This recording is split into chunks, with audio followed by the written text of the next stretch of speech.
O arco e a lira. O poema, a revelação poética, poesia e história. Por Otávio Paz. Tradução Ari Reutemann e Paulina Watt. Editora Kozak Naif. Canal Le Conde.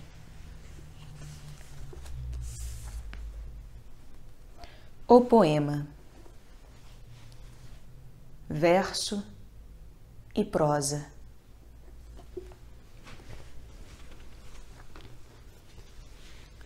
O ritmo não é apenas o elemento mais antigo e permanente da linguagem, como é bem possível que seja anterior à própria fala. Em certo sentido, pode-se dizer que a linguagem nasce do ritmo, ou, pelo menos, que todo ritmo implica ou prefigura uma linguagem. Assim, todas as expressões verbais são ritmo, sem excluir as formas mais abstratas ou didáticas da prosa. Como distinguir, então, prosa e poema? Do seguinte modo: o ritmo se dá espontaneamente em toda forma verbal, mas só no poema se manifesta plenamente. Sem ritmo, não há poema. Só com ritmo, não há prosa. O ritmo é condição do poema, ao passo que para a prosa ele não é essencial. Com a violência da razão, as palavras se desprendem do ritmo. Essa violência racional mantém a prosa em tensão, impedindo-a de cair na corrente da fala onde não vigoram as leis do discurso, e sim as de atração e repulsão. Mas esse desarraigamento nunca é total, porque nesse caso a linguagem se extinguiria, e com ela o próprio pensamento. A linguagem, por sua própria inclinação, tende a ser ritmo. Como se obedecessem a uma misteriosa lei de gravidade, as palavras voltam espontaneamente à poesia. No fundo de toda prosa, mais ou menos enfraquecida pelas exigências do discurso, circula a invisível corrente rítmica. E o pensamento, na medida em que a linguagem, tem a mesma fascinação. Deixar em liberdade o pensamento, devagar, é voltar ao ritmo. As razões se transformam em correspondências, os silogismos em analogias e o procedimento intelectual em fluir de imagens. Mas o prosista busca a coerência e a clareza conceitual. Por isso ele resiste à corrente rítmica que, fatalmente, tende a manifestar-se em imagens e não em conceitos. A prosa é um gênero tardio, filho da desconfiança do pensamento em relação às tendências naturais do idioma. A poesia pertence a todas as épocas, é a forma natural de expressão dos homens. Não há povos sem poesia, mas sem prosa, sim. Portanto, pode-se dizer que a prosa não é uma forma de expressão inerente à sociedade, ao passo que é inconcebível a existência de uma sociedade sem canções, mitos ou outras expressões poéticas. A poesia ignora o progresso ou a evolução, e suas origens e seu fim se confundem com os da linguagem. A prosa, que é primordialmente um instrumento de crítica e análise, exige uma lenta maturação e só pode surgir depois de uma longa série de esforços destinados a domar a fala. Seu avanço é medido pelo grau de domínio do pensamento sobre as palavras. A prosa cresce em luta permanente contra as inclinações naturais do idioma, e seus gêneros mais perfeitos são o discurso e a demonstração, nos quais o ritmo e seu incessante ir e vir dão lugar aos procedimentos do pensamento. Enquanto o poema se apresenta como uma ordem fechada, a prosa tende a manifestar-se como uma construção aberta e linear. Valéry comparou a prosa com a caminhada e a poesia com a dança. Relato ou discurso, história ou demonstração, a prosa é um desfile, uma verdadeira teoria de ideias ou fatos. A figura geométrica que simboliza a prosa é a linha, reta, sinuosa, espiral, zigue-zagueante, mas sempre para frente e com uma meta precisa. Daí que os arquétipos da prosa sejam o discurso e o relato, a especulação e a história. O poema, pelo contrário, se oferece como um círculo ou uma esfera, algo que se fecha sobre si mesmo, universo autossuficiente cujo final é também um princípio que volta, se repete e se recria. E essa constante repetição, recriação, não passa de ritmo, maré que vai e vem, sobe e desce.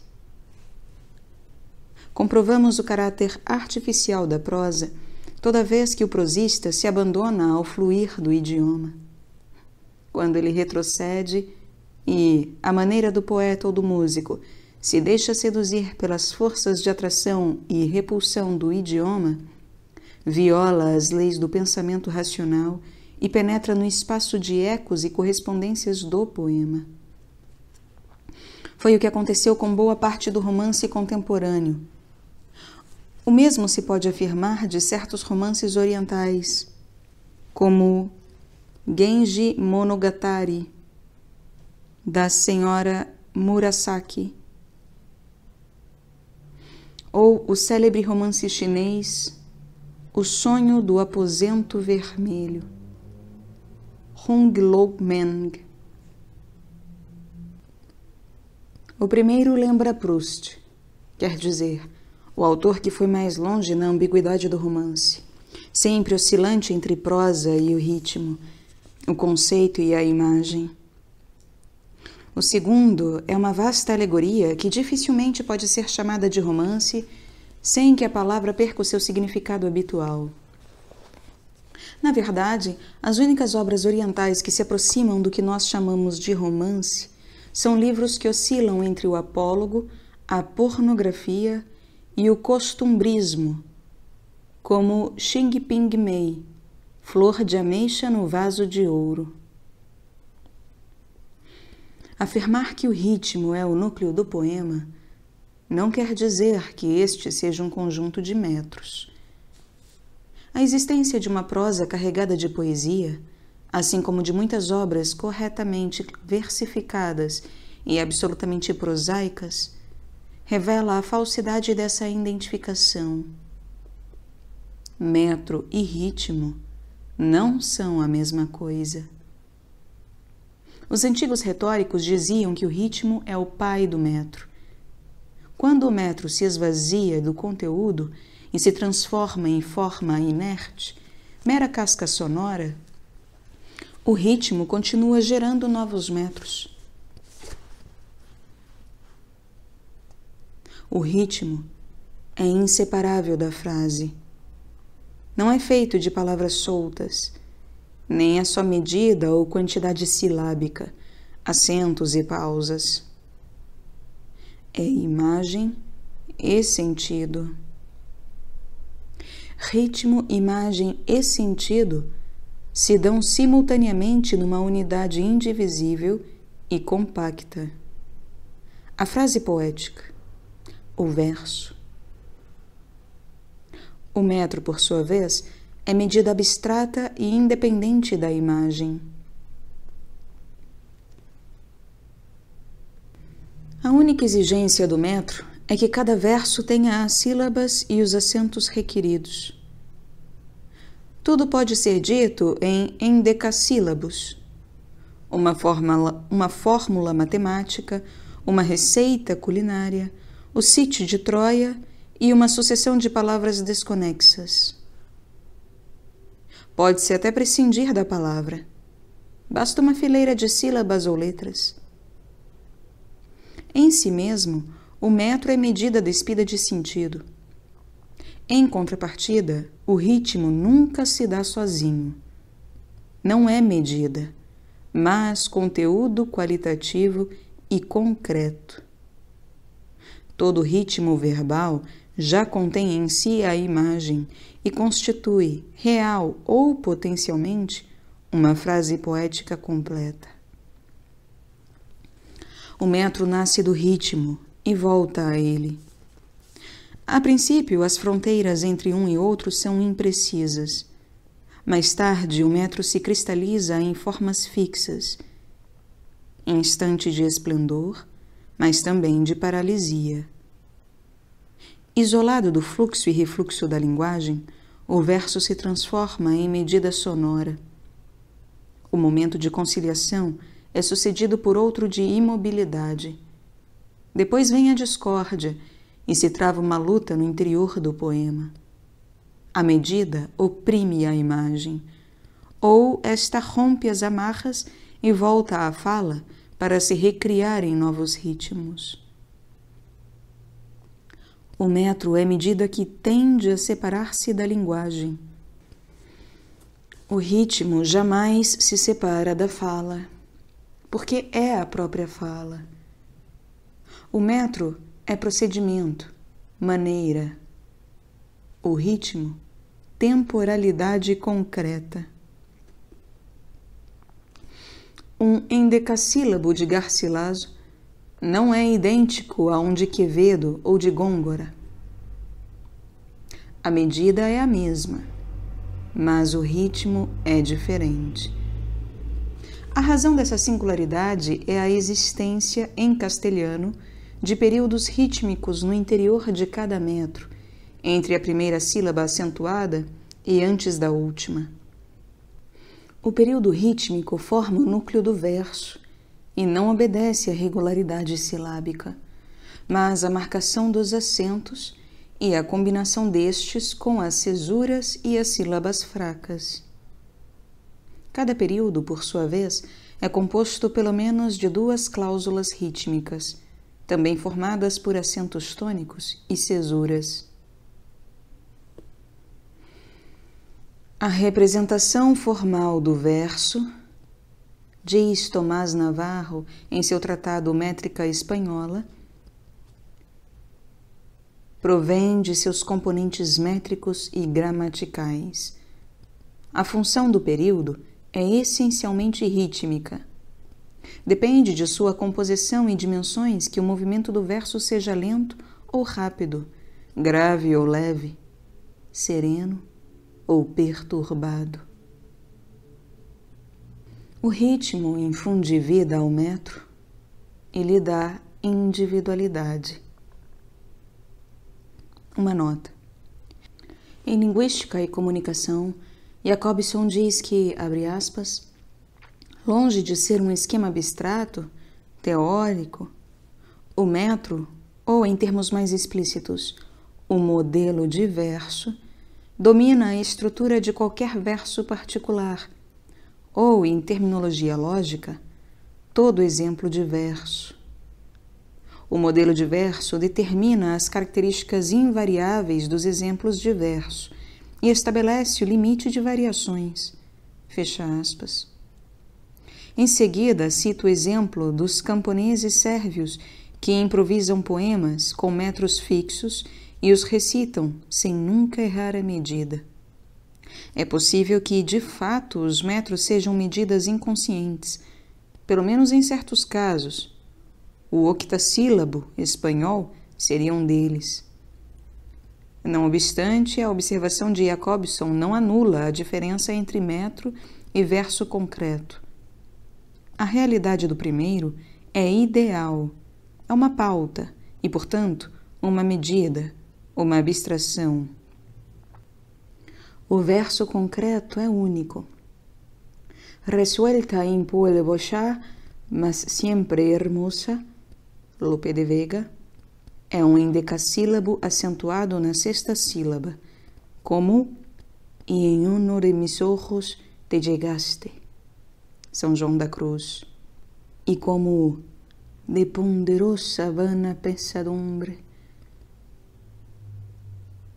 Góngora. Impossível confundi-los. Cada um tem um ritmo diferente. Em suma, é preciso considerar 3 realidades: o ritmo do idioma neste ou naquele lugar e em determinado momento histórico, os metros derivados do ritmo do idioma ou adaptados de outros sistemas de versificação e o ritmo de cada poeta. Este último é o elemento distintivo e aquilo que separa a literatura versificada da poesia propriamente dita. Nota de 1964. A distinção entre metro e ritmo não permite chamar de poemas um grande número de obras corretamente versificadas, que, por pura inércia, aparecem como tais nos manuais de literatura. Livros como Os Cantos de Maldoror, Alice no País das Maravilhas ou O Jardim de Veredas que se bifurcam são poemas. Neles a prosa nega a si mesma. As frases não se sucedem obedecendo a ordem conceitual ou do relato, e sim presididas pelas leis da imagem e do ritmo. Há um vai-vem de imagens, acentos e pausas, marca inequívoca da poesia. Pode-se dizer o mesmo do verso livre contemporâneo. Os elementos quantitativos do metro deram lugar à unidade rítmica. Em certas ocasiões, por exemplo, na poesia francesa contemporânea, a ênfase se transferiu dos elementos sonoros para os visuais, mas o ritmo permanece. Subsistem as pausas, as aliterações, as paranomásias, o choque de sons, a maré verbal. O verso livre é uma unidade rítmica. D.H. Lawrence diz que a unidade do verso livre é dada pela imagem e não pela medida externa. E cita os versículos de Walt Whitman, que são como a sístole e a diástole de um peito poderoso.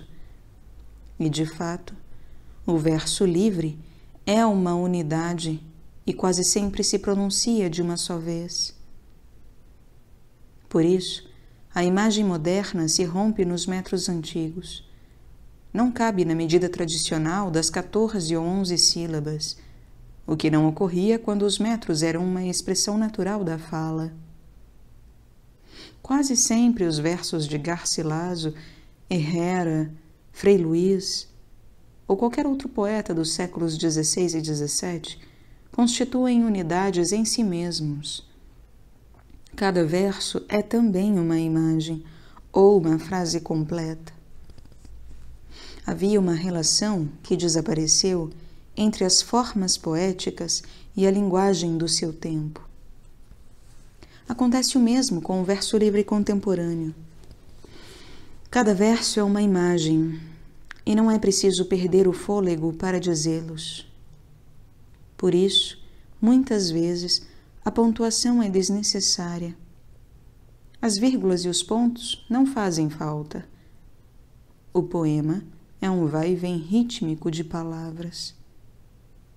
Entretanto, o predomínio crescente do elemento intelectual e visual sobre a respiração revela que o nosso verso livre corre o risco de transformar-se, como o alexandrino e o endecassílabo, em medida mecânica. Isso se aplica particularmente à poesia francesa contemporânea. Os metros são históricos, enquanto o ritmo se confunde com a própria linguagem.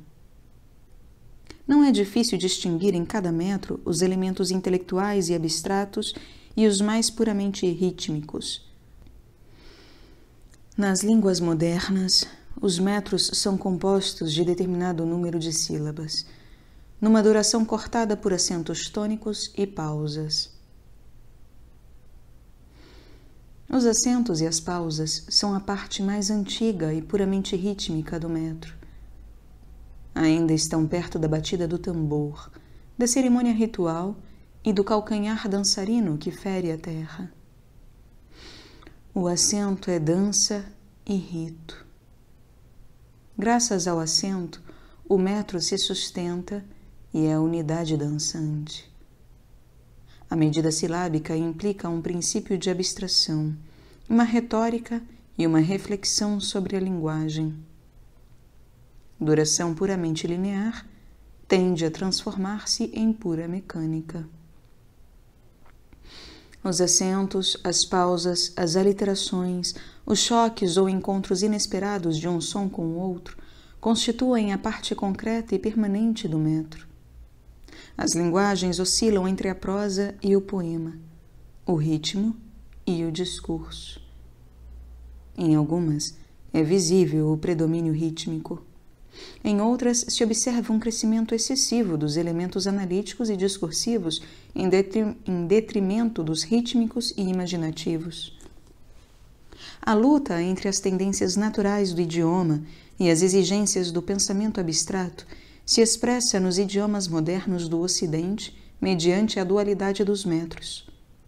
Num extremo, versificação silábica, medida fixa.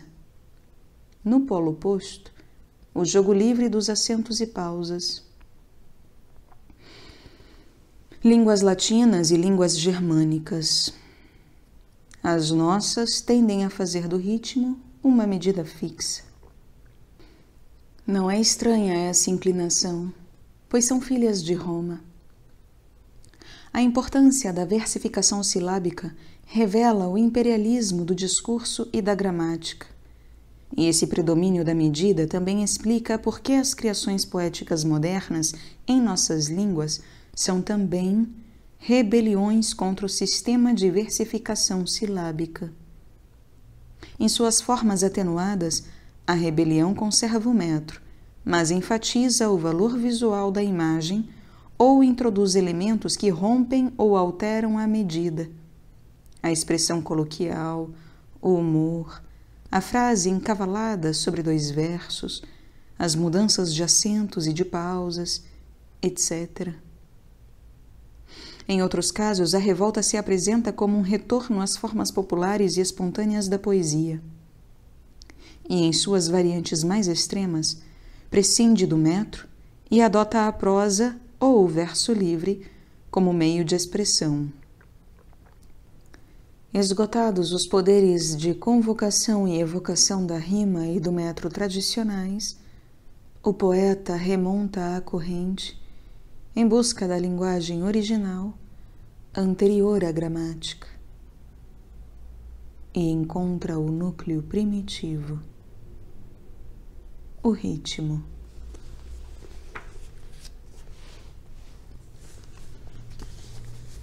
O entusiasmo com que os poetas franceses receberam o romantismo alemão deve ser visto como uma rebelião instintiva contra a versificação silábica e o que ela significa.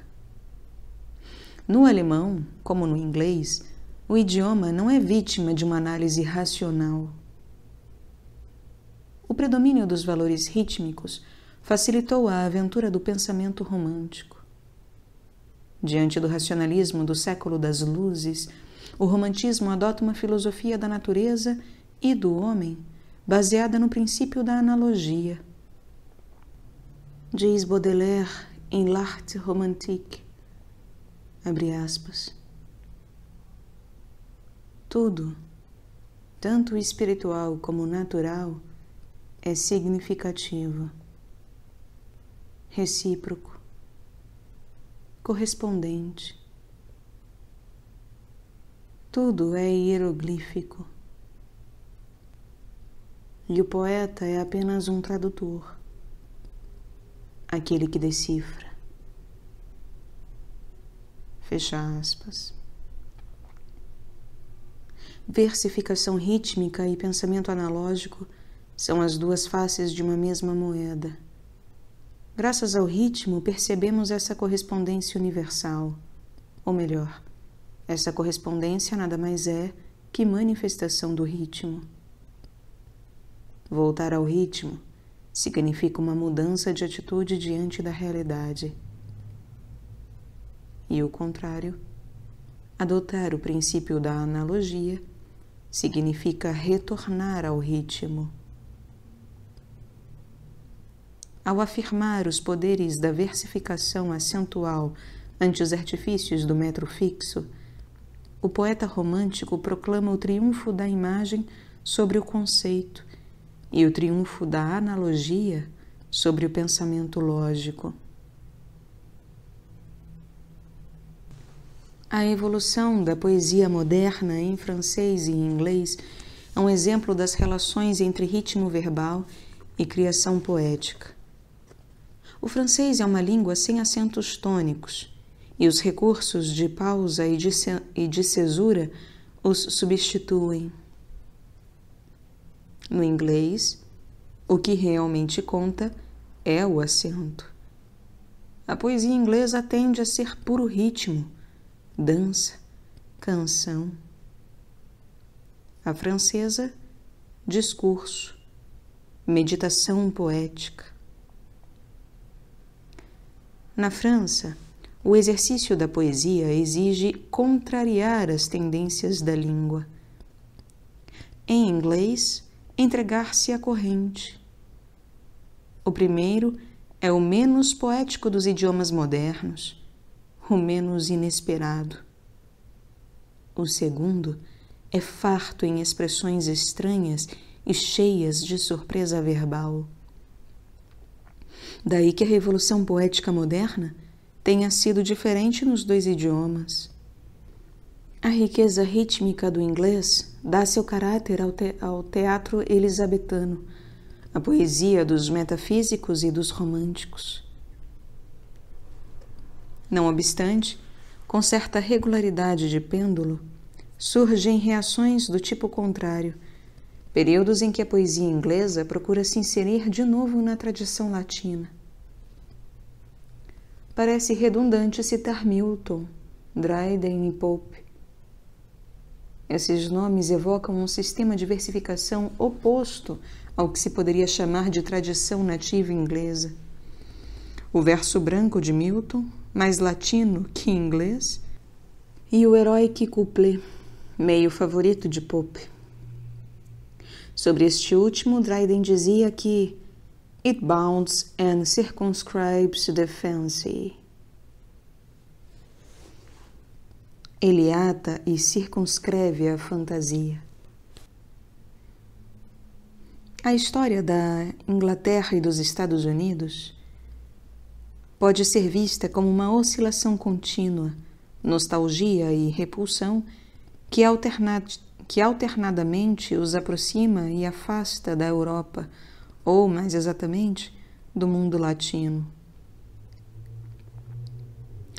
Enquanto os germânicos, mesmo em suas épocas de maior extravio, nunca deixaram de sentir-se europeus, nos ingleses é manifesta a vontade de ruptura, desde a Guerra dos 100 Anos. A Alemanha continua enfeitiçada, para o bem e para o mal, pelo espectro do Santo Império Romano Germânico, que, mais ou menos abertamente, inspirou suas ambições de hegemonia europeia. A Grã-Bretanha jamais pretendeu fazer da Europa um império e se opôs a todas as tentativas, fossem da esquerda ou da direita, em nome de César ou no de Marx, de criar uma ordem política que não seja a do instável equilíbrio dos poderes. A história da cultura germânica, com mais ênfase ainda em sua história política, é uma tentativa apaixonada de consumar a fusão entre o germano e o latino. Não é necessário citar Goethe. A mesma paixão anima espíritos tão violentamente germânicos como Novali e Nietzsche, ou pensadores aparentemente afastados desse tipo de preocupações, como Marx. A rima regula a fantasia. É um dique contra a maré verbal, uma canalização do ritmo. A primeira metade do nosso século foi também uma reação latina na direção contrária ao movimento do século anterior, de Blake ao primeiro Yeats. Digo primeiro porque esse poeta, como Juan Ramón Jiménez, é vários poetas. A renovação da poesia inglesa moderna se deve principalmente a dois poetas e um romancista: Pound, T.S. Eliot e James Joyce. Embora suas obras não possam ser mais diferentes, um traço comum as une. Elas são uma retomada da herança europeia. Parece desnecessário acrescentar que se trata principalmente da herança latina. Poesia provençal e italiana em Pound, Dante e Baudelaire em Eliot. Em Joyce, é ainda mais decisiva a presença greco-latina e medieval. Não podemos esquecer que ele foi um filho rebelde da Companhia de Jesus. Para os três, a volta à tradição europeia se inicia e culmina com uma revolução verbal. A mais radical foi a de Joyce, criador de uma linguagem que, sem deixar de ser inglês, é também todos os idiomas europeus. Eliot e Pound usaram primeiro o verso livre rimado, à maneira de Laforgue. Mais tarde, retornaram aos metros e estrofes fixos, e então, como nos conta o próprio Pound, o exemplo de Gautier foi determinante. Todas essas mudanças se fundaram em outra. A substituição da linguagem poética, ou seja, o dialeto literário dos poetas do fim do século, pelo idioma de todos os dias. Não a estilizada linguagem popular, a maneira de Juan Ramón Jiménez, Antônio Machado, Garcia Lorca ou Alberti, afinal de contas, não menos artificial que o idioma da poesia culta, e sim a fala da cidade. Não a canção tradicional, a conversação, a linguagem das grandes urbes do nosso século. Nisso a influência francesa foi determinante. Mas as razões que moveram os poetas ingleses eram exatamente as contrárias às que haviam inspirado seus modelos. A irrupção de expressões prosaicas no verso, que tem início com Victor Hugo e Baudelaire, e a adoção do verso livre e do poema em prosa, foram recursos contra a versificação silábica e contra a poesia concebida como discurso rimado.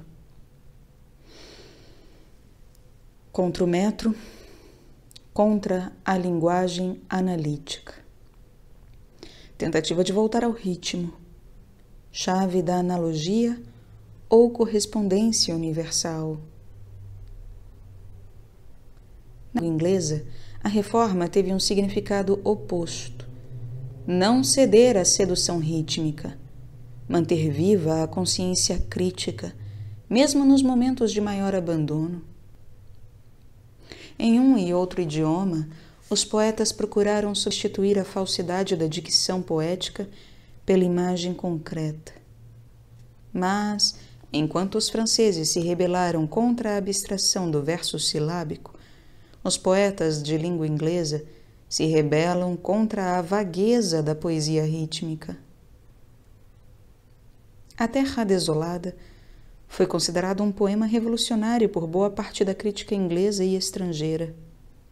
Não obstante, só se pode entender verdadeiramente a significação do poema à luz da tradição do verso inglês. Seu tema não é simplesmente a descrição do frio mundo moderno, mas a nostalgia de uma ordem universal cujo modelo é a ordem cristã de Roma.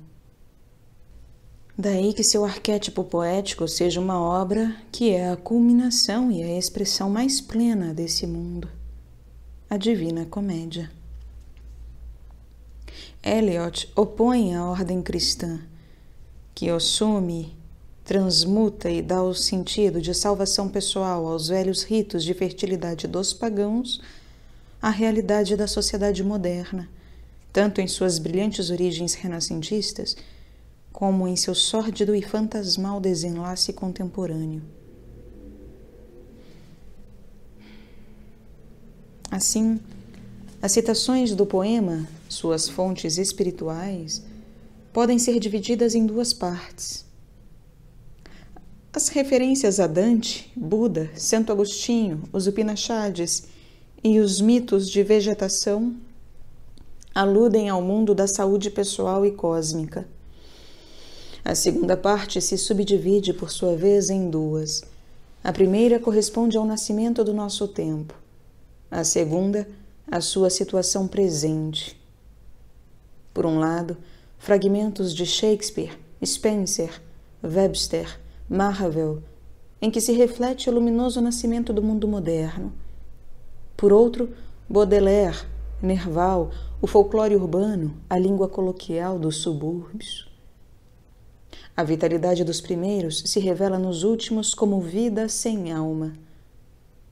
A visão de Elizabeth I da Inglaterra e Lord Robert, numa barca engalanada com velas de seda e graciosos galhardetes, como uma ilustração de um quadro de Tiziano ou de Veronese, se condensa na imagem da empregada possuída por um janota num fim de semana. A essa dualidade espiritual corresponde outra dualidade na linguagem. Eliot se reconhece em dívida com duas correntes, os elisabetanos e os simbolistas, particularmente Laforgue. Ambas lhe servem para expressar a situação do mundo contemporâneo. De fato, o homem moderno começa a falar pela boca de Hamlet, Próspero e alguns heróis de Marlowe e Webster. Mas começa a falar como um ser sobre-humano, e só até Baudelaire se expressa como um homem caído e uma alma dividida. O que faz de Baudelaire um poeta moderno não é tanto a ruptura com a ordem cristã, mas a consciência dessa ruptura. Modernidade é consciência. E consciência ambígua, negação e nostalgia, prosa e lirismo.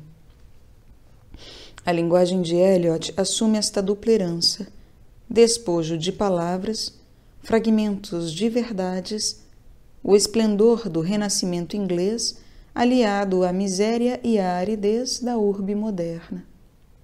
Ritmos quebrados, mundos de asfalto e ratazanas atravessados por relâmpagos de beleza caída.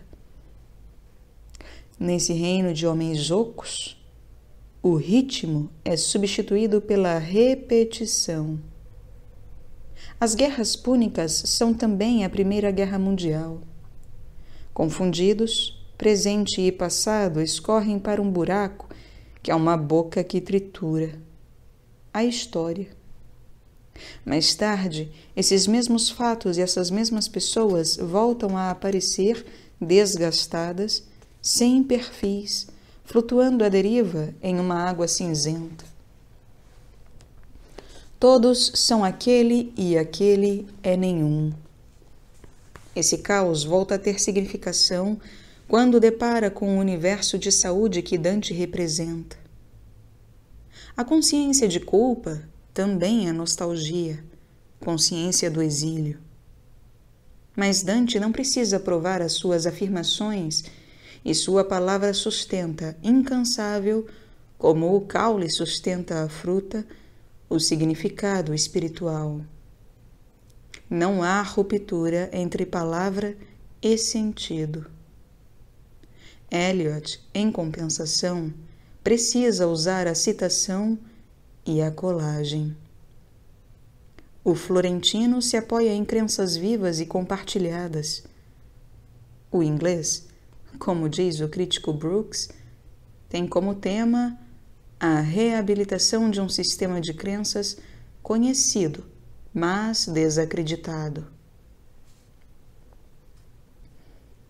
Agora se pode compreender em que sentido o poema de Eliot também é uma reforma poética, não sem analogias com as de Milton e Pope. É uma restauração, mas é restauração de algo contra o qual, desde o Renascimento, a Inglaterra se rebelou. Roma. Nostalgia de uma ordem espiritual, as imagens e ritmos de A Terra Desolada negam o princípio da analogia. Seu lugar é tomado pela associação de ideias, destruidora da unidade da consciência. A utilização sistemática desse procedimento é um dos maiores acertos de Eliot.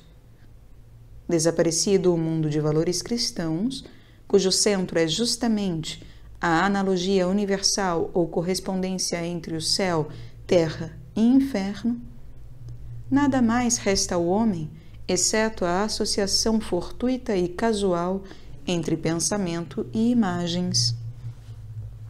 O mundo moderno perdeu sentido, e o testemunho mais cru dessa falta de direção é o automatismo da associação de ideias, que não é governado por nenhum ritmo cósmico ou espiritual, mas pelo acaso. Todo esse caos de fragmentos e ruínas se apresenta como a antítese de um universo teológico, ordenado segundo os valores da Igreja Romana. O personagem de Eliot é o homem moderno. Tudo lhe é alheio e ele não se reconhece em nada. É a exceção que desmente todas as analogias e correspondências. O homem não é árvore, nem planta, nem ave. Está sozinho no meio da criação. E quando toca um corpo humano, não apalpa um céu, como queria Novali, mas penetra numa galeria de ecos. Nada menos romântico que esse poema. Nada menos inglês. A contrapartida de A Terra Desolada é a comédia e seu antecedente imediato, As Flores do Mal.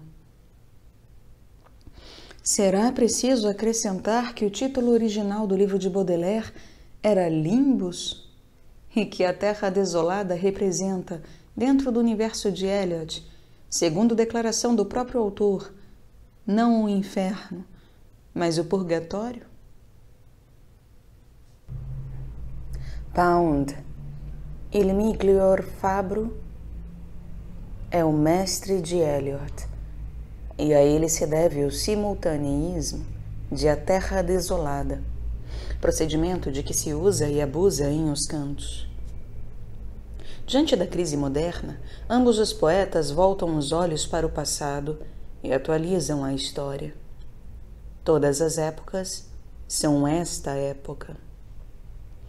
Mas Eliot deseja realmente regressar e reinstalar Cristo. Pound se serve do passado como outra forma do futuro.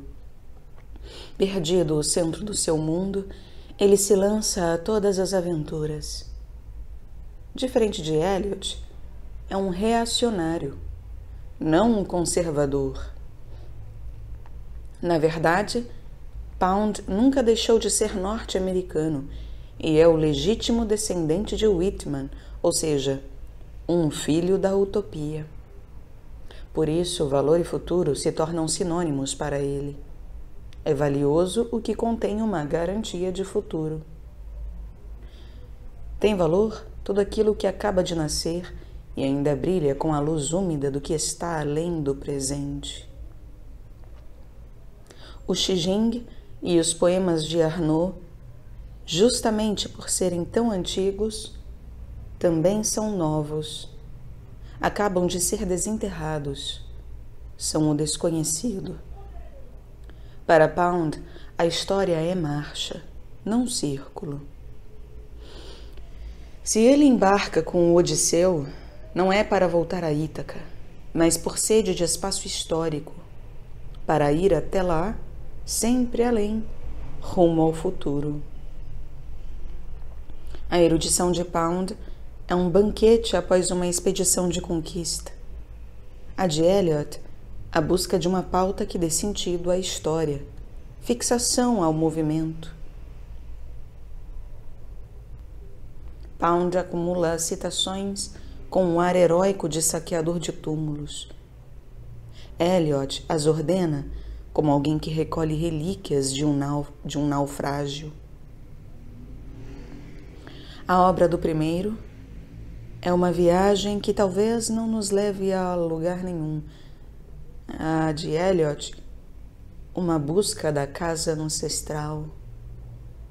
Pound está apaixonado pelas grandes civilizações clássicas, ou mais exatamente, por certos momentos que, não sem arbitrariedade, considera arquetípicos. Os cantos são uma atualização em termos modernos, uma apresentação de épocas, nomes e obras exemplares. O nosso mundo flutua sem direção. Nós vivemos sob o império da violência, da mentira, do ágil e da vulgaridade, porque fomos amputados do passado. Pound nos propõe uma tradição. Confúcio, Malatesta, Adams, Odisseu. Na verdade, nos oferece tantas e tão diversas, porque ele mesmo não tem nenhuma. Por isso vai da poesia provençal à chinesa, de Sófocles a Frobenius. Toda a sua obra é uma dramática busca da tradição que ele e seu país perderam. Mas essa tradição não estava no passado. A verdadeira tradição dos Estados Unidos, como se manifesta em Whitman, era o futuro. A sociedade livre dos camaradas, a Nova Jerusalém democrática. Os Estados Unidos não perderam nenhum passado, perderam o seu futuro. O grande projeto histórico dos fundadores dessa nação foi malogrado pelos monopólios financeiros, pelo imperialismo, pelo culto à ação pela ação, pelo ódio às ideias. Pound se volta para a história e interroga os livros e as pedras das grandes civilizações. Se ele se extravia nesses imensos cemitérios, é porque carece de um guia, uma tradição central. A herança puritana, como observou muito bem Eliot, não podia ser uma ponte. Ela própria é ruptura, dissidência do Ocidente. Diante da desmesura da sua pátria, Pound procura uma medida, sem entender que ele também é desmesurado. O herói de Os Cantos não é o engenhoso Ulisses, sempre dono de si, nem o professor Kung, que conhece o segredo da moderação, mas sim um ser exaltado, tempestuoso e sarcástico, ao mesmo tempo esteta, profeta e bufão. Pound, o poeta mascarado, encarnação do antigo herói da tradição romântica. Não é uma coincidência que a obra anterior a Os Cantos se intitule Persone, a Máscara Latina. Nesse livro, que contém alguns dos poemas mais belos do século, Pound é Bertrand de Born, Propércio, Libai, sem nunca deixar de ser Ezra Pound. O mesmo personagem, com o rosto coberto por uma sucessão não menos prodigiosa de máscaras, atravessa as páginas confusas e brilhantes, lirismo transparente e galimatias de Os Cantos. Essa obra, como visão do mundo e da história, não tem centro de gravidade. Porém, seu personagem é uma figura grave e central. É real, embora se mova num cenário irreal. O tema de Os Cantos não é a cidade nem a saúde coletiva, mas a antiga história da paixão, condenação e transfiguração do poeta solitário. É o último grande poema romântico da língua inglesa, e talvez do Ocidente. A poesia de Pound não está na linha de Homero, Virgílio, Dante e Goethe, talvez tampouco na de Propércio, Quevedo e Baudelaire. É poesia estranha, discordante e íntima ao mesmo tempo, como a dos grandes nomes da tradição inglesa e yankee. Para nós, latinos, ler Pound é tão surpreendente e estimulante como deve ter sido para ele ler Lope de Vega ou Ronsard. Os saxônicos são dissidentes do Ocidente e suas criações mais significativas são excêntricas em relação à tradição central da nossa civilização, que é latino-germânica. Diferentemente de Pound e de Eliot, dissidentes da dissidência, heterodoxos em busca de uma impossível ortodoxia mediterrânea, Yeats nunca se rebelou contra sua tradição. A influência de pensamentos e poéticas estranhos e inusitados não contradiz, mas enfatiza o seu romantismo essencial. Mitologia irlandesa, ocultismo hindu e simbolismo francês são influências com tonalidades e intenções semelhantes. Todas essas correntes afirmam a identidade última entre o homem e a natureza. Todas elas se proclamam herdeiras de uma tradição e um saber perdidos, anteriores a Cristo e a Roma. Em todas elas, enfim, se reflete um mesmo ciclo povoado de signos que só o poeta pode ler. A analogia é a linguagem do poeta. Analogia é ritmo. Yeats prossegue a linha de Blake. Eliot marca o outro tempo do compasso. No primeiro, saem vitoriosos os valores rítmicos. No segundo, os conceituais. Um inventa e ressuscita mitos, o poeta no sentido original da palavra. O outro se serve dos antigos mitos para revelar a condição do homem moderno. Concluo. A reforma poética de Pound, Eliot, Wallace Stevens, E. E. Cummings e Marianne Moore pode ser vista como uma relatinização da poesia de língua inglesa. É revelador que todos esses poetas sejam oriundos dos Estados Unidos. O mesmo fenômeno se deu um pouco antes na América Latina. Tal como os poetas yankees, que recordaram à poesia inglesa sua origem europeia, os modernistas hispano-americanos retomaram a tradição europeia da poesia de língua espanhola, que havia sido quebrada ou esquecida na Espanha. A maioria dos poetas anglo-americanos tentou superar a oposição entre versificação acentual e regularidade métrica, ritmo e discurso, analogia e análise, seja pela criação de uma linguagem poética cosmopolita, Pound, Eliot, Stevens, seja pela americanização da vanguarda europeia, Cummings, William Carlos Williams. Os primeiros procuraram na tradição europeia um classicismo, os segundos, uma antitradição. William Carlos Williams se propôs a reconquistar o American Idiom, um mito que, desde a época de Whitman, reaparece uma e outra vez na literatura anglo-americana. Se a poesia de Williams é, de certo modo, uma volta ao Whitman, é bom esclarecer que se trata de um Whitman visto com os olhos da vanguarda europeia. Pode-se dizer o mesmo dos poetas que, nos últimos 15 ou 20 anos, seguiram o caminho de Williams. Esse episódio paradoxal é exemplar. Os poetas europeus, especialmente os franceses, viram em Whitman, tanto em seu verso livre como em sua exaltação do corpo, um profeta e um modelo de sua rebelião contra o verso silábico regular.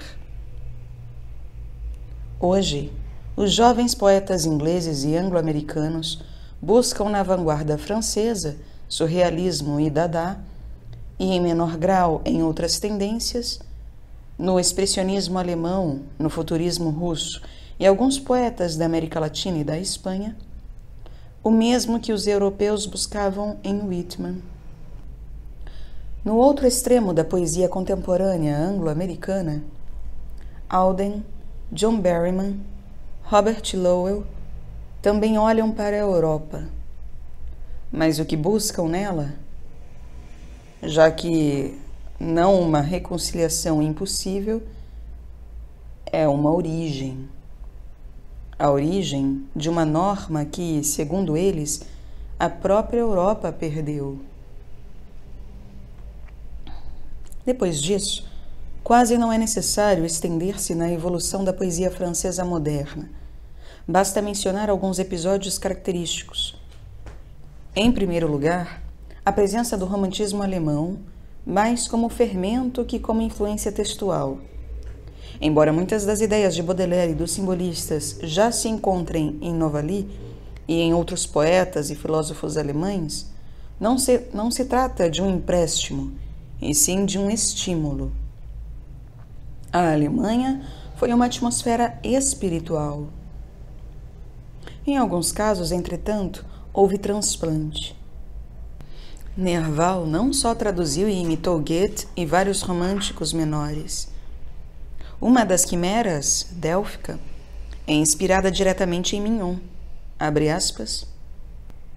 Conheces o país onde florescem os limoeiros. Fecha aspas. Goethe.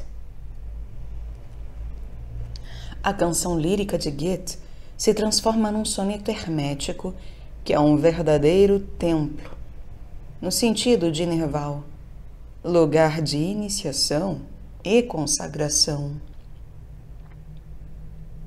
A contribuição inglesa também foi essencial. Os alemães ofereceram à França uma visão de mundo e uma filosofia simbólica. Os ingleses, um mito, a figura do poeta como um banido, em luta contra os homens e os astros. Mais tarde, Baudelaire descobriria Poe, uma descoberta que foi uma recriação. O infortúnio funda uma estética em que a exceção, a beleza irregular, é a verdadeira regra. O estranho poeta Baudelaire Poe mina assim as bases éticas e metafísicas do classicismo. Em contrapartida, a Itália e a Espanha desaparecem, exceto como ruínas ilustres e paisagens pitorescas. A influência da Espanha, determinante nos séculos XVI e XVII, é inexistente no XIX. Lautréamont cita Zorrilla de passagem, em poesias. Terá lido? E Hugo proclama seu amor pelo nosso romanceiro. Não deixa de ser notável essa indiferença, se pensarmos que a literatura espanhola, especialmente Calderón, impressionou profundamente os românticos alemães e os ingleses. Suspeito que a razão dessas atitudes divergentes é a seguinte. Enquanto os alemães e os ingleses veem nos barrocos espanhóis uma justificação de sua própria singularidade, os poetas franceses buscam algo que não podiam encontrar na Espanha, mas na Alemanha sim. Um princípio poético contrário à sua tradição. O contágio alemão, com sua ênfase na correspondência entre sonho e realidade e sua insistência em ver a natureza como um livro de símbolos, não podia se circunscrever à esfera das ideias. Se o verbo é o duplo do cosmos, o campo da experiência espiritual é a linguagem. Hugo é o primeiro que ataca a prosódia. Ao flexibilizar o alexandrino, prepara a chegada do verso livre. Entretanto, devido à natureza da língua, a reforma poética não podia consistir em uma mudança do sistema de versificação. Tal mudança, aliás, era e é impossível. Podem-se multiplicar as cesuras no interior do verso e praticar o enjambement. Sempre vão faltar os apoios rítmicos da versificação acentual. O verso livre francês se distingue de seu similar em outros idiomas por ser uma combinação de diversas medidas silábicas e não de unidades rítmicas diferentes. Por isso, Claudel usa a assonância e Saint-Jean-Perse a rima interna e a aliteração. Daí que a reforma tenha consistido na intercomunicação entre prosa e verso. A poesia francesa moderna nasce com a prosa romântica, e seus precursores são Rousseau e Chateaubriand. A prosa deixa de ser uma serva da razão e se torna confidente de sensibilidade. Seu ritmo obedece às efusões do coração e aos saltos da fantasia. Depois se converte em poema. A analogia rege o universo de Aurélia, e os ensaios de Elísius Bertrand e de Baudelaire desembocam na vertiginosa sucessão de visões, de iluminações. A imagem faz a prosa se espatifar como descrição ou relato. Lautréamont consuma a ruína do discurso e da demonstração. Nunca foi tão completa a vingança da poesia. O caminho estava aberto para livros como Nádia, O Camponês de Paris, Un certain plume. O verso se beneficia de outra maneira. O primeiro a aceitar elementos prosaicos foi Hugo. Depois, com mais lucidez e sentido, Baudelaire. Não se tratava de uma reforma rítmica, mas sim de inserção de um corpo estranho, humor, ironia, pausa reflexiva, destinado a interromper o trote das sílabas. A aparição do prosaísmo é uma pausa, uma cesura mental. Suspensão do ânimo, sua função é provocar uma irregularidade.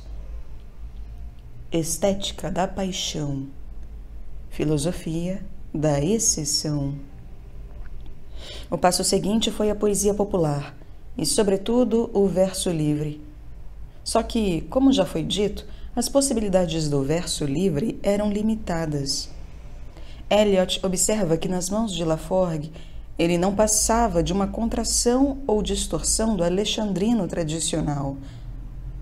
Por um momento, parecia que não se podia ir além do poema em prosa e do verso livre. O processo havia chegado ao fim.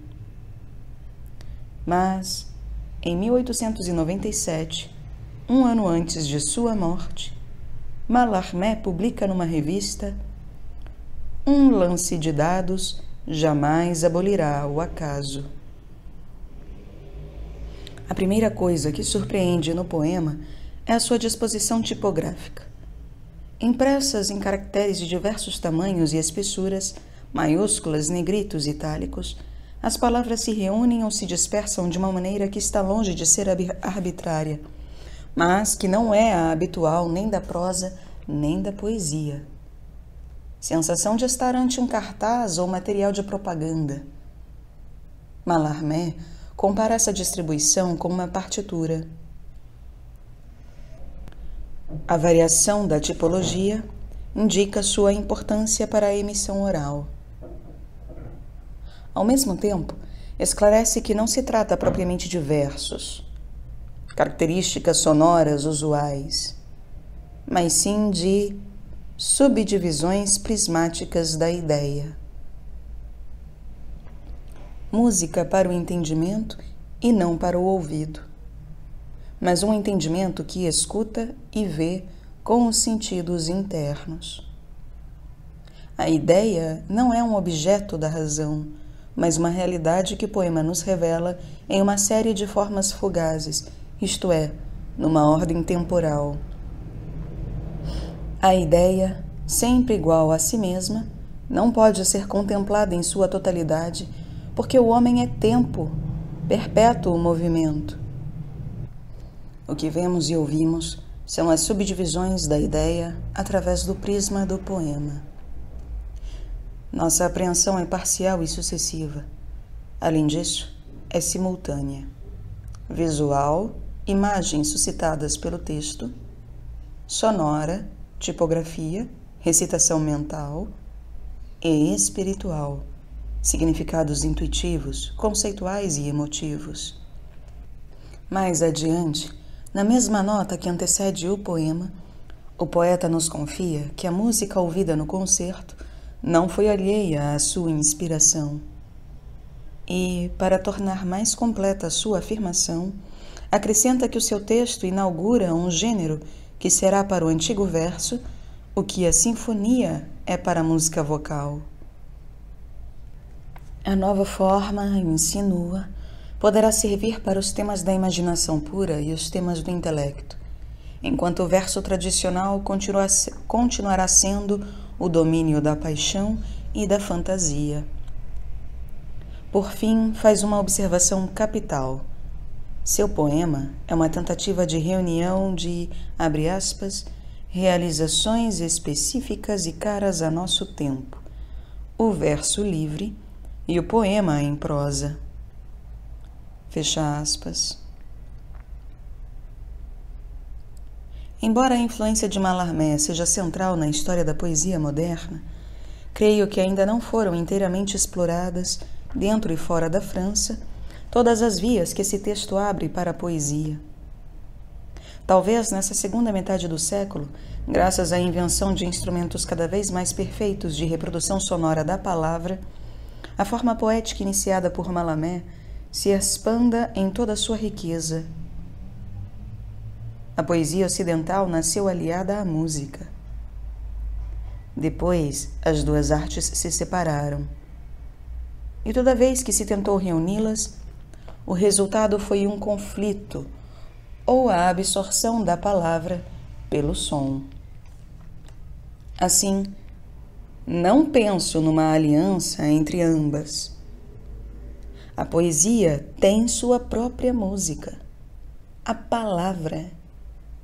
E essa música, como aponta Mallarmé, é mais vasta que a do verso e a prosa tradicionais.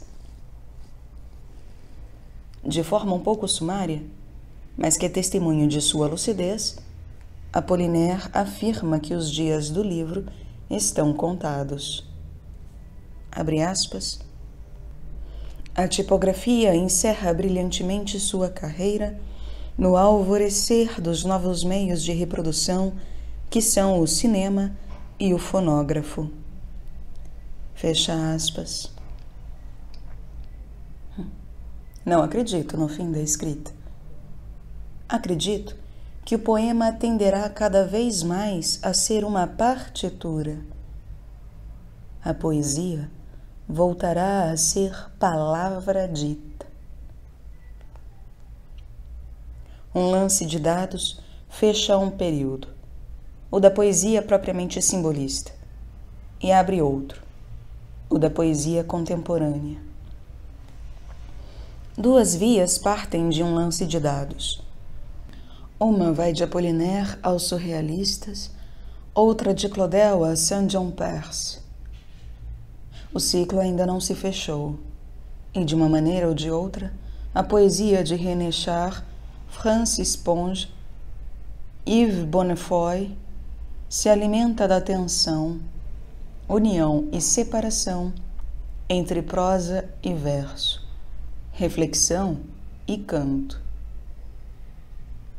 Apesar de sua pobreza rítmica, graças a Mallarmé, a língua francesa desenvolveu nesse meio século as possibilidades que o romantismo alemão continha virtualmente. Ao mesmo tempo, por um caminho diferente do da poesia inglesa, mas com uma intensidade semelhante, é palavra que reflete sobre si mesma, consciência do seu canto.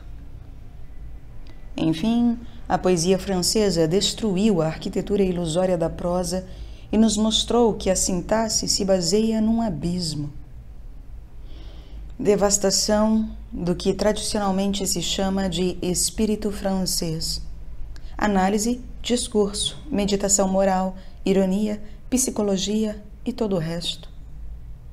A rebelião poética mais profunda do século se operou justamente onde o espírito discursivo já havia se apoderado da língua quase totalmente, a tal ponto que esta parecia desprovida de poderes rítmicos.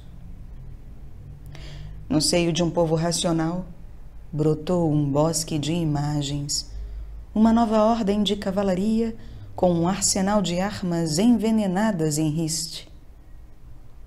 A 100 anos de distância do romantismo alemão, a poesia voltou a combater nas mesmas fronteiras. E essa rebelião foi primordialmente uma rebelião contra o verso francês, contra a versificação silábica e o discurso poético.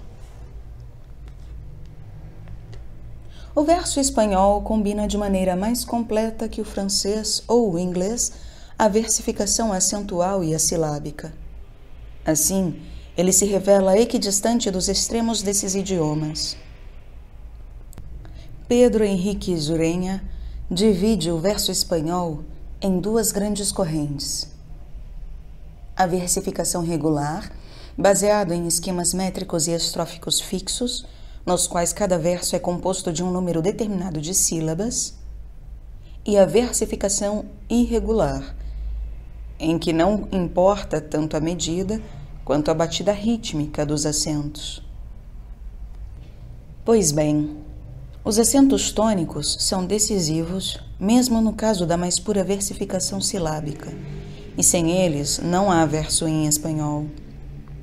A liberdade rítmica se amplia pelo fato de que os metros espanhóis, na verdade, não exigem acentuação fixa.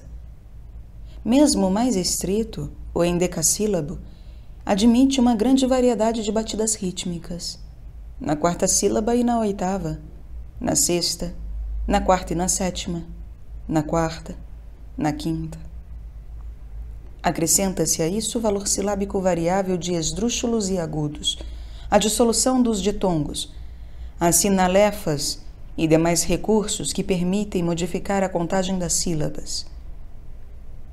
Na verdade, não se trata propriamente de dois sistemas independentes, mas de uma única corrente em que se combatem e se separam, se alternam e se fundem as versificações silábica e acentual.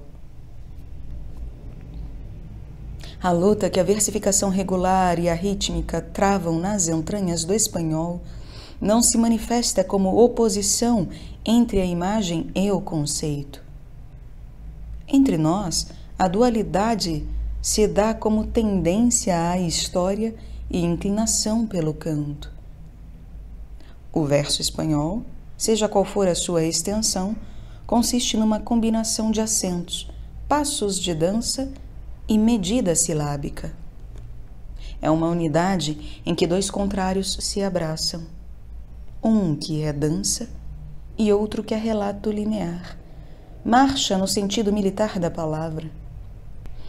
Nosso verso tradicional, o octossílabo, é um verso a cavalo, feito para trotar e lutar, mas também para dançar. A mesma dualidade se observa nos metros maiores, endecassílabos e alexandrinos, que serviram a Bércio e Ercila para narrar, e a São João e Dario para cantar. Nossos metros oscilam entre a dança e o galope, e nossa poesia se move entre dois polos, o romanceiro e o cântico espiritual. O verso espanhol possui uma facilidade natural para contar eventos heróicos e cotidianos, com objetividade, precisão e sobriedade. Será que se percebe quando se diz que o traço que distingue a nossa poesia épica é o realismo, que esse realismo ingênuo e, portanto, de natureza muito diferente do moderno, sempre intelectual e ideológico, coincide com o caráter do ritmo espanhol?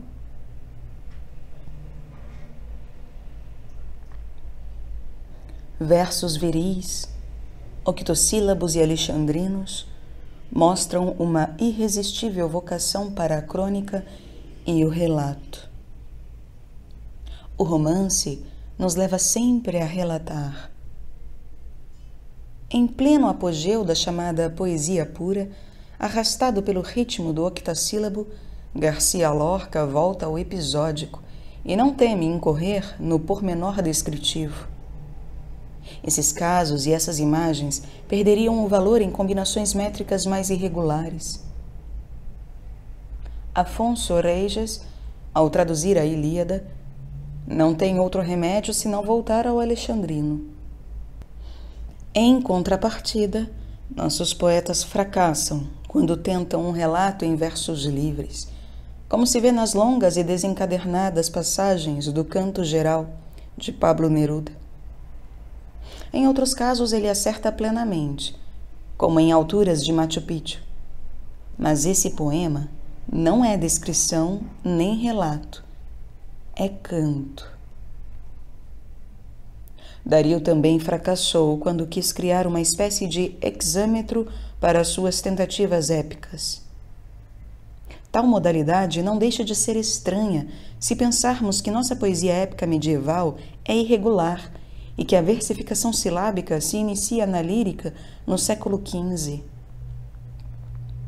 Seja como for, os acentos tônicos exprimem o nosso amor pelo garbo, pela elegância e, mais profundamente, pelo furor dançante.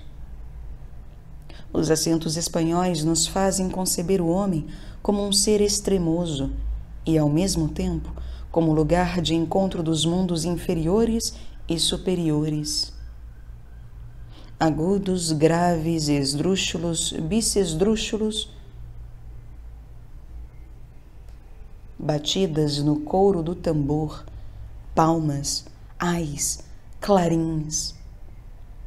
A poesia de língua espanhola é farra e dança fúnebre, baile erótico e voo místico. Quase todos os nossos poemas, sem excluir os místicos, podem ser cantados e dançados, como dizem que dançavam os filósofos pré-socráticos. Essa dualidade explica as antíteses e os contrastes tão comuns em nossa poesia. Se o barroquismo é jogo dinâmico, claro e escuro, oposição violenta entre isto e aquilo, nós somos barrocos por fatalidade do idioma.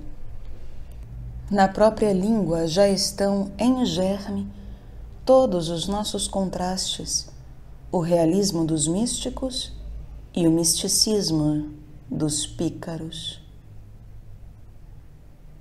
Mas já é cansativo aludir a essas duas veias, gêmeas e contrárias, da nossa tradição.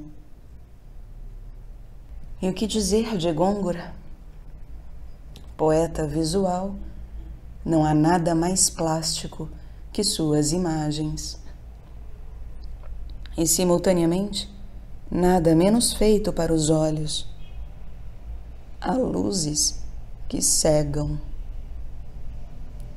Essa dupla tendência luta sem trégua em cada poema e faz o poeta apostar todo o poema em uma imagem cerrada como um punho. Daí a tensão, o caráter rotundo, a valentia dos nossos clássicos. Daí também as quedas no esmero, no efeitismo, na rigidez e um constante perder-se nos corredores do castelo de areia do engenhoso. Mas às vezes a luta cessa e brotam versos transparentes em que tudo se concilia e entra em compasso. Abre aspas. Corrientes águas puras, cristalinas, árboles que os estáis mirando en ellas. Correntes águas puras, cristalinas, árvores que estáis vos olhando nelas.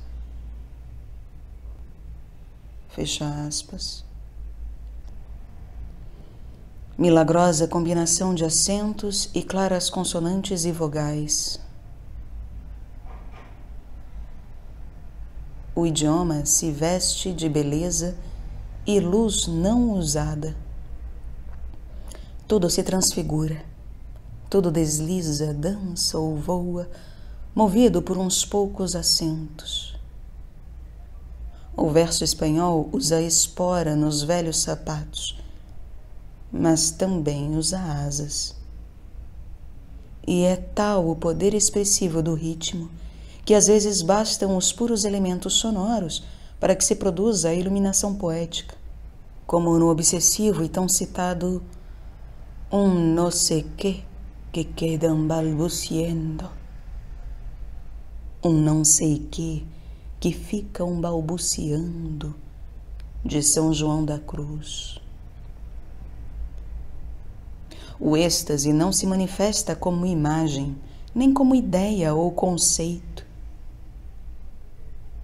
É verdadeiramente o inefável se expressando inefavelmente. O idioma chegou sem esforço à sua tensão máxima. Esse verso diz o inexprimível. É um gaguejar que diz tudo sem dizer nada. Repetição ardente de um pobre som, puro ritmo. Compare-se esse verso com um de Eliot, em A Terra Desolada, que pretende exprimir o mesmo entusiasmo a um só tempo cheio e vazio de palavras. O poeta inglês usa uma citação em língua sânscrita. O sagrado, ou pelo menos certa familiaridade com o divino, íntimo e fulminante ao mesmo tempo, parece se encarnar em nossa língua com mais naturalidade que em outras. E também Augúrios de Inocência, de Blake, diz coisas que jamais foram ditas em espanhol e que talvez jamais serão. A prosa sofre mais que o verso com essa contínua tensão, e é compreensível. A luta se resolve no poema com a vitória da imagem, que abraça os contrários sem aniquilá-los. O conceito, por seu lado, tem de forcejar entre duas forças inimigas. É por isso que a prosa espanhola é bem-sucedida no relato e prefere a descrição ao raciocínio. Nossas frases se alongam entre vírgulas e parênteses. Se os cortamos com pontos, o parágrafo se transforma em uma sucessão de disparos, um arquejar de afirmações entrecortadas, e os pedaços da serpente pulam para todos os lados. Às vezes, para que a coisa não fique monótona, recorremos às imagens. Então o discurso vacila e as palavras começam a dançar. Chegamos às raias do poético, ou, com mais frequência, da oratória. Somente a volta ao concreto, ao palpável com os olhos do corpo e da alma, devolve o equilíbrio à prosa. Romancistas, cronistas, teólogos ou místicos, todos os grandes prosistas espanhóis relatam, contam, descrevem, trocam as ideias por imagens, esculpem os conceitos. Mesmo um filósofo como Ortega y Gasset criou uma prosa que não se furta à plasticidade da imagem. Prosa solar, as ideias desfilam sob uma luz de meio-dia. Corpos bonitos num ar transparente e sonoro. Ar de alta meseta feita para os olhos e para a escultura. As ideias nunca haviam se movido com tanta elegância.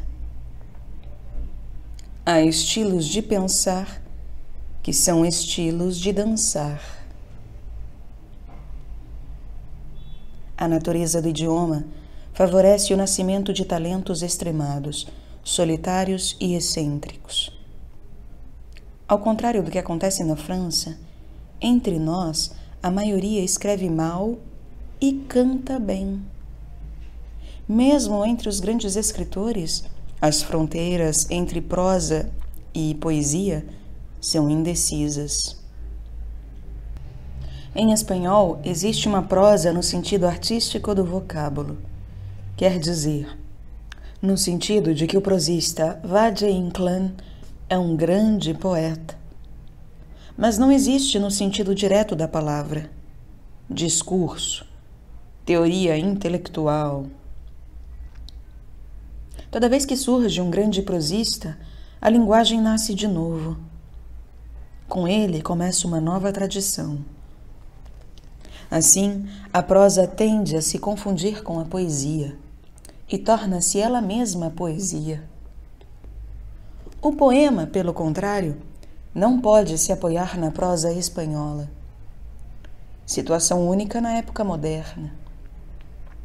A poesia europeia contemporânea é inconcebível sem os estudos críticos que a precedem, acompanham e prolongam.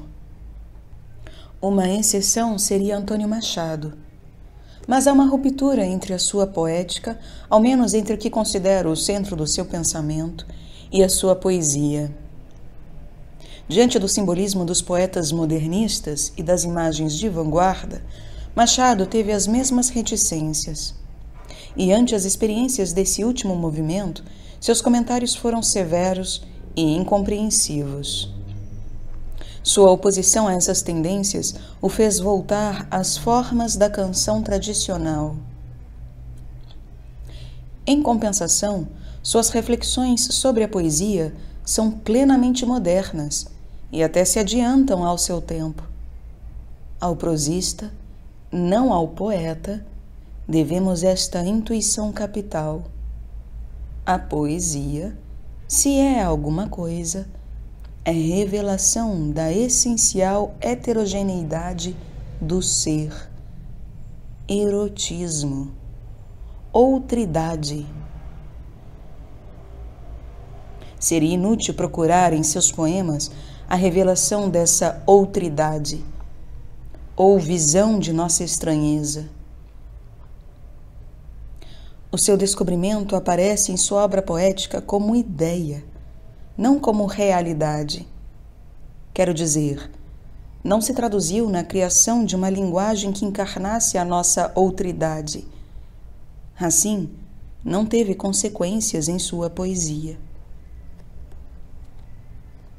Durante muitos anos, o prestígio do preceituário neoclássico impediu uma justa apreciação da nossa poesia medieval. A versificação irregular parecia hesitação e incerteza de aprendizes. A presença de metros de diferentes extensões em nossos cantares épicos era fruto do desleixo do poeta, embora os entendidos notassem certa tendência à regularidade métrica. Desconfio que essa tendência à regularidade seja uma invenção moderna. Nem o poeta nem os ouvintes ouviam as irregularidades métricas, e, no entanto, eram muito sensíveis à sua profunda unidade rítmica e imaginativa. Além do mais, não temos como saber como se diziam esses versos. Esquecemos com muita frequência que não só pensamos e vivemos de maneira diferente dos nossos antepassados, mas também ouvimos e vemos de outro modo. No fim da Idade Média, tem início o apogeu da versificação regular. Mas a adoção dos metros regulares não fez a versificação acentual desaparecer, porque, como já foi dito, não se trata de diferentes sistemas, e sim de duas tendências no seio de uma mesma corrente. Desde o triunfo da versificação italiana, no século XVI, só em 2 períodos a balança se inclinou para a versificação não métrica, no período romântico e no moderno. No primeiro, com timidez, no segundo, abertamente. O período moderno se divide em 2 momentos: o modernista, apogeu das influências parnasianas e simbolistas na França, e o contemporâneo. Em ambos, os poetas hispano-americanos foram os iniciadores da reforma. E nas duas ocasiões, a crítica espanhola denunciou o galicismo mental dos hispano-americanos, para mais tarde reconhecer que essas importações e inovações eram também, e principalmente, um redescobrimento dos poderes verbais do castelhano. O movimento modernista tem início por volta de 1885 e se extingue na América nos anos da Primeira Guerra Mundial. Na Espanha, começa e termina mais tarde. A influência francesa foi predominante. Influíram também, em menor grau, dois poetas norte-americanos, Poe e Whitman, e um português, Eugênio de Castro. Hugo e Verlaine, especialmente o segundo, foram os deuses maiores de Rubem Dario. Ele teve outros. Em seu livro Los Raros, em 1896, oferece uma série de retratos e estudos dos poetas que admirava ou lhe interessavam: Baudelaire, Lecomte de Lisle, Moreas, Villiers de L'Isle-Adam, Castro, Poe e o cubano José Martí, como único escritor de língua castelhana. Dario fala de Rimbaud, Mallarmé e, novidade maior, de Lautréamont. O estudo sobre Ducasse foi talvez o primeiro a aparecer fora da França.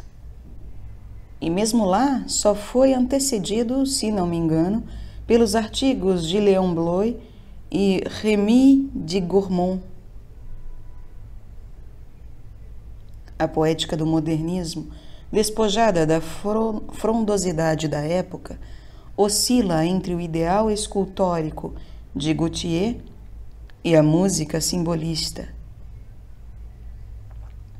Diz Dario, abre aspas, «Yo persigo una forma que no encuentra mi estilo, y no haya sino la palabra que huye y el cuello del gran cisne blanco que me interroga». Eu persigo uma forma que não encontra o meu estilo, e só acho a palavra que foge e o pescoço do grande cisne branco que me interroga. Fecha aspas. A celeste unidade do universo está no ritmo. No caracol marinho, o poeta ouve, abre aspas, profundo oleaje y misterioso viento. El caracol la forma tiene de coração. Profundo marulho e vento misterioso. O caracol tem a forma de coração. Fecha aspas. O método de associação poética dos modernistas, às vezes verdadeira mania, é a sinestesia. Correspondências entre música e cores, ritmo e ideias, mundo de sensações que rimam com realidades invisíveis. No centro, a mulher. Abre aspas. La rosa sexual que, al entreabrirse, conmueve todo lo que existe. A rosa sexual que, ao entreabrir-se, abala tudo o que existe. Fecha aspas. Ouvir o ritmo da criação, mas também vê-lo e apalpá-lo, para construir uma ponte entre o mundo, os sentidos e a alma. Missão do poeta. Nada mais natural que o centro de suas preocupações fosse a música do verso. A teoria acompanhou a prática. Além das numerosas declarações de Dario, Díaz Mirón, Valência e outros corifeus do movimento, dois poetas dedicaram livros inteiros ao assunto. O peruano Manuel Gonçalves Prada e o boliviano Ricardo Jaimes Freire. Os dois sustentam que o núcleo do verso é a unidade rítmica e não a medida silábica.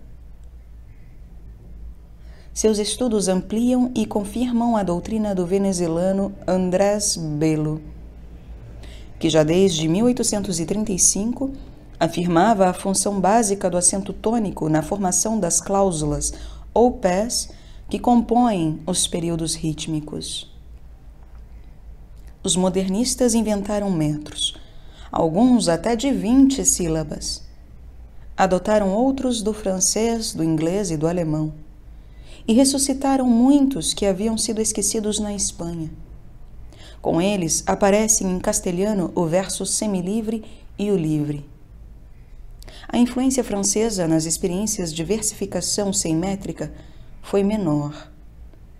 Mais decisivo, a meu parecer, foi o exemplo de Poe, Whitman e Castro. No início do século, os poetas espanhóis adotaram essas novidades. A maioria foi sensível à retórica modernista, mas poucos entenderam a verdadeira significação do movimento. E dois grandes poetas manifestaram suas reservas.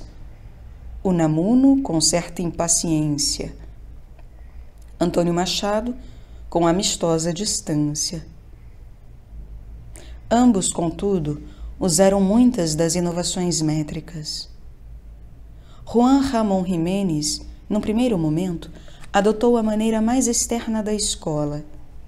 Depois, com Rubem Dario, de Cantos de Vida e Esperança, embora com um instinto mais seguro da palavra interior, despojou o poema de adornos inúteis e tentou uma poesia que fosse chamada de nua e que prefiro chamar de essencial. Jiménez não nega o modernismo. Assume a sua consciência profunda.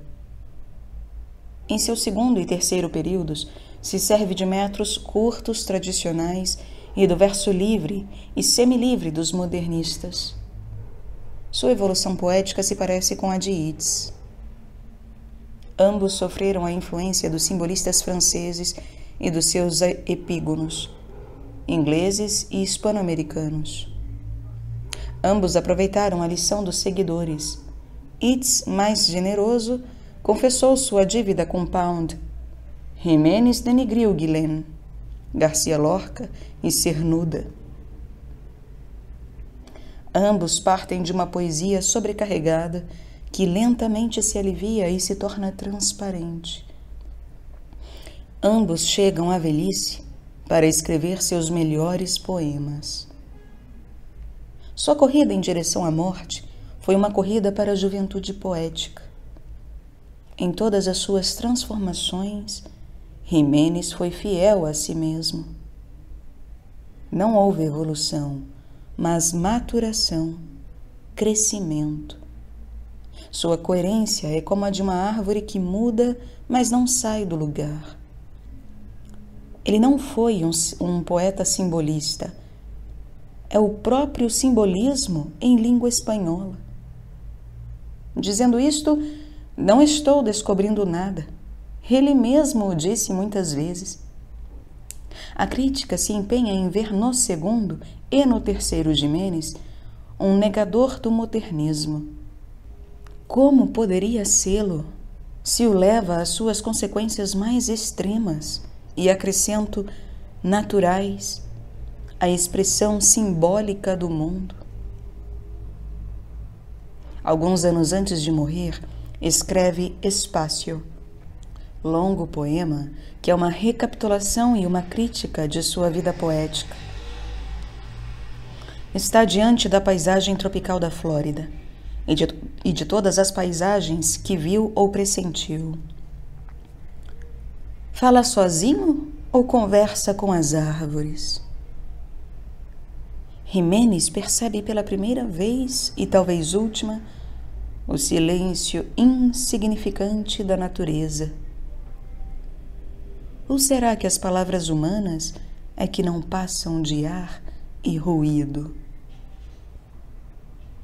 A missão do poeta, ele nos diz, não é salvar o homem, mas salvar o mundo, nomeá-lo. Espaço é um dos monumentos da consciência poética moderna, e com esse texto capital culmina e termina a interrogação que o grande cisne fez a Dario em sua juventude. O modernismo também abre as vias da interpenetração entre prosa e verso. A linguagem falada e também o vocábulo técnico e o da ciência, a expressão em francês ou inglês e, enfim, tudo o que constitui a fala urbana. Aparecem o humor, o monólogo, a conversa, a colagem verbal. Como sempre, Dario é o primeiro. O verdadeiro mestre, contudo, é Leopoldo Lugones, um dos maiores poetas da nossa língua, ou talvez deva dizer, um dos nossos maiores escritores. Em 1909, ele publica Lunario Sentimental. É Laforgue, mas um Laforgue desmesurado, com menos coração e mais olhos, e em quem a ironia cresceu até se tornar uma visão descomunal e grotesca. O mundo visto por um telescópio de uma janelinha de Buenos Aires.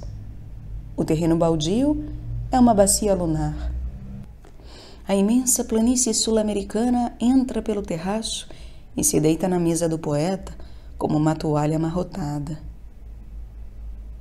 O mexicano López Velarde recebe e transforma a estética inumana de Lugones. Ele foi o primeiro a ouvir de verdade as pessoas falarem e a sentir nesse murmúrio confuso o fluxo do ritmo, a música do tempo. O monólogo de López Velarde é inquietante, porque é feito de duas vozes. O outro, nosso duplo e nosso desconhecido, aparece afinal no poema. Mais ou menos na mesma época, Jiménez e Machado proclamam a volta à linguagem popular. A diferença com os hispano-americanos é decisiva. A fala do povo, vaga noção que vem de Herder, não é a mesma coisa que a linguagem realmente falada nas cidades do nosso século. A primeira é uma nostalgia do passado. É uma herança literária e seu modelo é a canção tradicional. A segunda é a realidade viva e presente. Aparece no poema exatamente como ruptura da canção. A canção é tempo medido. A linguagem falada é descontinuidade, revelação do tempo real. Na Espanha, só por volta de 1930, um poeta menor, José Moreno Villa, descobrirá os poderes poéticos da frase coloquial. López Velarde nos conduz às portas da poesia contemporânea. Não será ele quem as abrirá, mas sim Vicente Huidobro. Com o Huidobro, o pássaro de luxo, chegam Apollinaire e Reverdy. A imagem recupera as asas. A influência do poeta chileno foi enorme na América e na Espanha. Enorme e polêmica. Essa última característica prejudicou a apreciação da sua obra. Sua lenda obscurece a poesia. Nada mais injusto. Altasor é um poema, um grande poema, no qual a aviação poética se transforma em queda aos dentros de si mesmo, imersão vertiginosa no vazio. Vicente Huidobro, o cidadano del olvido, contempla de tão alto que tudo vira ar. Está em toda parte e em nenhuma. é o oxigênio invisível da nossa poesia. Diante do aviador, o mineiro, César Vallejo. A palavra, duramente arrancada à insônia, enegrece e enrubesce. É pedra e é brasa, carvão e cinza. De tanto calor, sente frio. A linguagem se volta sobre si mesma. Não a linguagem dos livros, a da rua. Não a da rua, a do quarto de hotel sem mais ninguém. Fusão da palavra e da fisiologia. Abre aspas. Já va a venir el día. Ponte el saco. Ya va a venir el día. Ten fuerte en la mano a tu intestino grande. Ya va a venir el día. Ponte el alma. Has soñado esta noche que vivías de nada y morrías de todo. Já vai nascer o dia. Põe-te o casaco. Já vai nascer o dia. Aperta, firme com a mão, o teu intestino grande. Já vai nascer o dia. Vai com tudo. Você sonhou esta noite que vivia de nada e morria de tudo. Fecha aspas. Não a poesia da cidade, o poeta na cidade. A fome não como tema de dissertação, mas falando diretamente, com voz desfalecente e delirante. Voz mais poderosa que a do sonho. E essa fome se torna uma infinita vontade de dar e repartir-se. Su cadáver estava lleno de mundo. Seu cadáver estava cheio de mundo.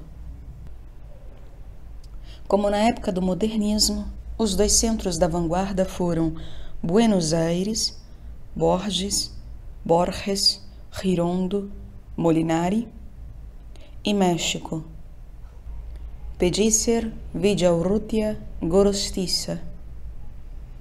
Em Cuba aparece a poesia mulata, para cantar, dançar e maldizer. Nicolás Guillén, Emílio Bajagas. No Equador, Jorge Carrera Andrade inicia um registro do mundo, inventário de imagens americanas. Mas o poeta que melhor encarna esse período é Pablo Neruda. É verdade, ele é o mais abundante e desigual, e isso prejudica a sua compreensão. Mas também é verdade que quase sempre é o mais rico e denso dos nossos poetas. A vanguarda tem dois tempos. O inicial de Huidobro, por volta de 1920, volatilização da palavra e da imagem, e o segundo, de Neruda, 10 anos depois, ensimesmada penetração nas entranhas das coisas. Não há volta à terra. A imersão é um oceano de águas pesadas e lentas. A história do modernismo se repete. Os dois poetas chilenos influíram em todo o âmbito da língua e foram reconhecidos na Espanha como Darío em sua época. E poderíamos dizer que o par Huidobro-Neruda é como um desdobramento de um mítico Darío vanguardista, que corresponderia às duas épocas do Darío real. Prosas profanas, Huidobro, cantos de vida e esperança, Neruda. Na Espanha, a ruptura com a poesia anterior é menos violenta. O primeiro a realizar a fusão entre linguagem falada e imagem não foi um poeta em verso. mas sim em prosa. O grande Ramón Gamones de la Serna. Em 1930, foi publicada a antologia de Gerardo Diego, que apresenta o grupo de poetas mais rico e singular da Espanha desde o século XVII.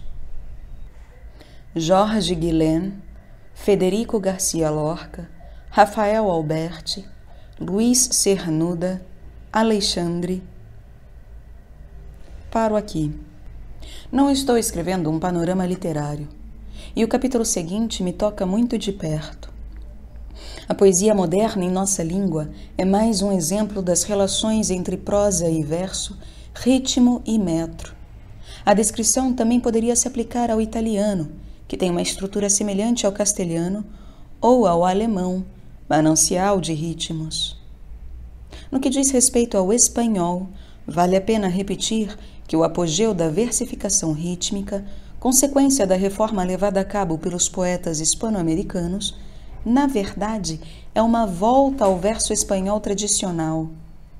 Mas essa volta não seria possível sem a influência de correntes poéticas externas, particularmente a francesa, que nos mostraram a correspondência entre ritmo e imagem poética. Mais uma vez, ritmo e imagem são inseparáveis. Esta longa digressão nos leva ao ponto de partida. Só a imagem poderá nos dizer como o verso, que é frase rítmica, também é frase dona de sentido.